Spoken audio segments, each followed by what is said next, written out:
the 100 season 2 episode 5 Human Trials. I have to say I think this is the best episode I've ever seen in this series. It had a lot of great reveal moments. We got to see Jaha come back. I didn't expect him to actually end up reuniting cuz basically him being where he is right now and the way they introduced it, it kind of shows that he's going to get back with the rest of the humans very, very soon, like way sooner than I thought. I thought he'd still have his own storyline where we get to see him kind of being taken prisoner and him being asked all these weird questions and stuff. But he's already back in things, he's already really close by, so that was really cool to see. We had a really funny moment. Like, my favorite funny moment in this episode was during the surgery where Monty was worried about Jasper, and so the woman was like, why don't you head out to your room and I'll, we'll call you once it's done. And he did like the fingers, like, bitch, I'm gonna sit in this chair right here and I'm gonna wait. And it was just funny, like the face he made and him doing the fingers was like the funniest thing to me. So I love that scene, and they've kind of been introduced to the fact that things aren't the way they're supposed to be, especially with what the nurse said.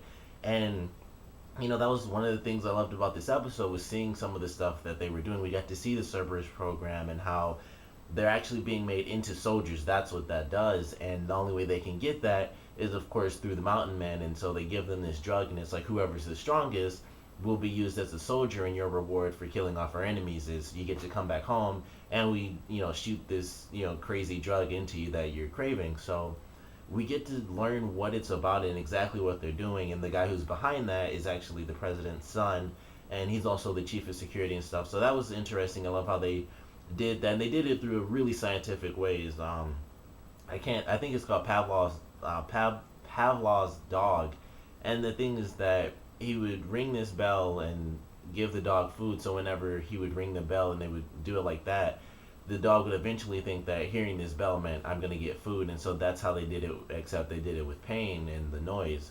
So I thought that was really cool. You see it a lot in TV actually, but I still thought it was pretty cool. I always find it interesting when people do that because it's such a psychological way to torture someone. To you introduce like a simple thing like just a noise, and then you hurt them with something physical, and then eventually just the noise itself brings back that physical pain. So I always enjoy seeing that because it's very psychological to me. But that was a good scene, and we got to see Lincoln, of course, survive that fight, which was very expected because it's Lincoln. He's like the main grounder character that we actually get to know in the series. So of course he survived that. He's going to be in the next episode we get to see, and apparently he's going to be sent out as one of the soldiers. So I'm really excited to see that.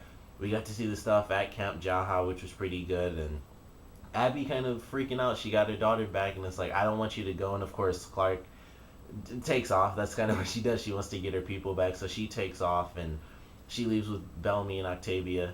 And of course, that led to like the biggest moment. I think the best moment that we've ever had in this series, which is of course Finn just losing it in that village. And they had it in the preview, and I was kind of hoping, because I was like, okay, I'm really hoping that the scene they showed in the preview wasn't what it seemed like it was going to be, which was him shooting up the village. And unfortunately, that's exactly what it was. And he shot up those people. He shot up the older guy who was trying to escape. I was really thinking, like, there's no way he's going to kill this kid, but he did, and he killed way more people after that. And he was just shooting the place up, and Murphy couldn't really stop him. Like, that was, he was getting to a point in the episode where when he like put the woman to the ground and he had the gun to the back of her head, like I thought, like in that moment, like even if I was in this, if I was Murphy, you would have to take a point where it's like, as much as I don't want to kill this guy because he's way more on my side than any of these people in this camp, like they probably would have killed Murphy even if he did kill Finn. But in that moment, I was like, if I was actually there, I feel like I'd have to put the gun to Finn's head because he was losing it so much. And ultimately Murphy not doing anything like that or threatening him to say like, hey, if you kill her, then I'll kill you. That ultimately did lead to Finn in the end just kind of snapping, and he just, he killed one person who's trying to escape, and then the boy tries to escape, and once he killed him, it kind of just set everyone off because it's like a young kid just died. And then he just kills a bunch of other people, and of course he's found at the end by Bellamy, Octavia, and Clarke. And the craziest thing is that the first thing he said, it wasn't like there was no dialogue or anything, and then he's just like, I found you. And it's like, that's crazy to say. Like, that's just the first thing he said was like, I found you, and that's it. Like, killed a bunch of people. They're like dead people. You know what happened? You can look at Murphy. He's like he looked right at Finn when Bellamy looked at him, and it was just a crazy scene, and it was just unbelievably well done, and it was so powerful because it was Finn, of course. Like he'd been losing it, but him killing the one guy was one thing, and it was like okay, he killed one guy. He already like that showed that he was losing it, and just how he was so driven to find Clarke. And in this one, of course, he kills a ton of people in this village, and then he sees her, and it's just like, I found you, and that's it. And it just shows how crazy he is. And of course, Clarke like backed away from him because it's like you killed off a bunch of people just to find me. And also, not just the fact that he killed a bunch of people, but even coming into that at the very end of it, like you could easily tell, like Octavia, Bellamy, and Clarke could easily see, like these people were just in a pen. Like there's still people bent down, like crying and stuff.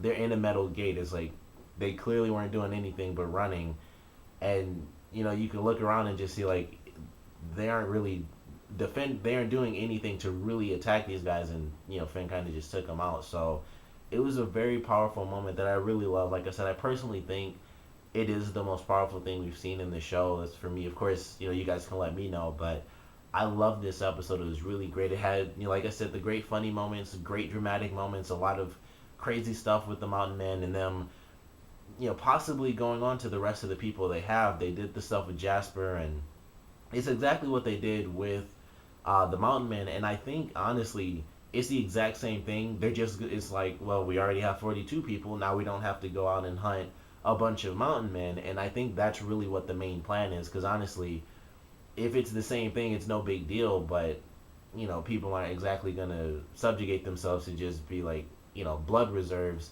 for, 24/7 or anything like that. So I think that's really where the drama comes in. It's not like, oh, we can just ask them to help us out. It's that, the doctor kind of just wants to take all of the kids and just kind of put them and hang them upside down just like they were doing with the grounders. So it'll be interesting to see how that plays out. I love the president in this episode, though. I did enjoy the fact that we saw the side of him that wasn't just straight up evil. Like he, of course, had the lies and stuff he told Clarke, and that kind of, him being the president, it makes him seem more evil. But in this one, it wasn't the doctor, following any sort of orders. He didn't want that to happen. He didn't want her to operate on the kids. And I thought that was great. I love that, actually. And we find out that the malfunction really was a malfunction because, of course, the first thing is like, oh, look at this. It's suddenly a radiation leak. And none of the car doesn't work on any of the doors. And she's suddenly dying in front of, like, the two people who kind of want to leave right now. So it seemed like it was really there. But I don't know. Maybe the president's son is actually working with the doctor. Maybe that was the whole point. Like, oh, it malfunctioned. I'm the head of security, Dad. I'll find out. Just go back and paint. Don't look at what's happening here. And that's probably how things are working right now. He's trying to, undermine his father because, of course, that's how it is. It's like you're the son of the president, and pretty much any post-apocalyptic show, you're always evil. So that's kind of how it goes. But that could be how it is, and he's working with the doctor so that they can show, like, hey, this does work, and we have 47 kids here. We don't have to, use resources. We don't have to send our men out in dangerous situations to fight off the grounders and lose, 3 or 4 people just to bring back, like, 1 or 2 grounders just to save us from some radiation. So, everything in this episode really worked out well, I think. Well, I can't say it worked out well, but as far as writing goes, it was an amazing episode. I really loved it. We, of course, don't have an episode next week, so it's going to be December 2nd or 3rd, I believe, when we get one. But I'm very, very excited for the next episode. Of course, comment below. Let me know what you guys thought about it, your favorite parts, least favorite parts. And, there's just so much stuff that happened in this episode. But I think the biggest thing I have to talk about, of course, is Finn. So what do you guys think about Finn officially going off the deep end? I mean, him killing the one guy who was trying to escape is one thing. And it's like, okay, it was an accident. It's, of course, very powerful. Even that one little thing was powerful and sad. But, like, the one guy understood. He was like, he was just trying to escape. He was sad, too, the guy who was locked up. I can't think of his name. But, he was locked up. So he was like, he was just trying to escape. But, him losing his son. And then, of course, them losing a bunch of other people is far more dramatic. So, what did you guys think of that scene? How did it affect you? Did you like the scene? Did it upset you when you saw it? Just overall, what are your thoughts about Finn really going off the deep end by the end of this episode? Comment below, let me know, and thanks for watching.